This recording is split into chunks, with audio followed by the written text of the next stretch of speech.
হরে কৃষ্ণা। একসময় মা যশোদা দধিমন্থন কাজে খুবই ব্যস্ত হয়ে পড়েছিলেন। তখন বালক কৃষ্ণ যশোদা মায়ের কাছে গিয়ে আবদার জানান যেন তাকে দুগ্ধপান করান।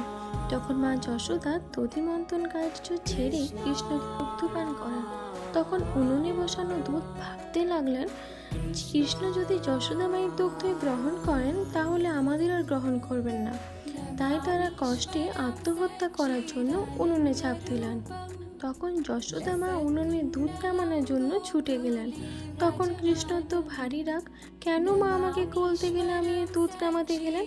তখন তিনি নুনির ভাণ্ডটি ভেঙে সেখান থেকে নুনি খেতে লাগলেন এবং ঘরের একটি কোণে যে চুপ করে বসে রইলেন। ইতিমধ্যে দুধের পাত্রটিকে মেয়ে দেখে মা যশোদা নদী মন্থন স্থানে ফিরে এসে দেখলেন নুনির ভাণ্ডটি ভাঙা। তখন তিনি স্মিত হেসে ভাবতে লাগলেন, এটা আমার শিশুপুত্র কৃষ্ণেরই কাজ। কিছুক্ষণ খোঁজার পর তিনি দেখতে পেলেন একটি উপর করে রাখা উৎকুলের উপর কৃষ্ণ বসে আছেন এবং শিখায় ঝোলানো নুনির পাত্র থেকে নুনি নিয়ে সেগুলি বাঁদরদের খাওয়াচ্ছেন। যশোদা মায়ের কাছে শাস্তি পাওয়ার ভয়ে কৃষ্ণ এদিক ওদিক তাকাচ্ছেন এবং পিছন থেকে কৃষ্ণকে ধরার জন্য যশোদা মা যখন এগোতে লাগলেন, কৃষ্ণ তাকে দেখে ফেললেন এবং দৌড়ে পালাতে লাগলেন। কৃষ্ণকে ধরার জন্য যশোদা মাও লাঠি হাতে কৃষ্ণের পিছন পিছন ছুটতে লাগলেন এবং কৃষ্ণকে ধরে একটি উৎকুলের উপর বেঁধে রাখলেন।